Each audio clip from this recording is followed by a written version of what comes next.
I have chicken, I have ducks, I have guinea fowl, and I have also turkey. I started my farming with a small incubator.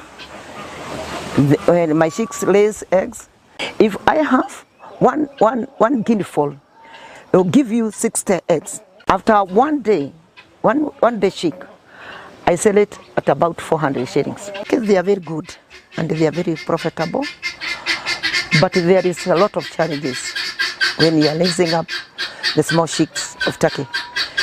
If you are not going to be very careful, or you are going not to be very keen, after setting the machine, now the challenges of machine was over.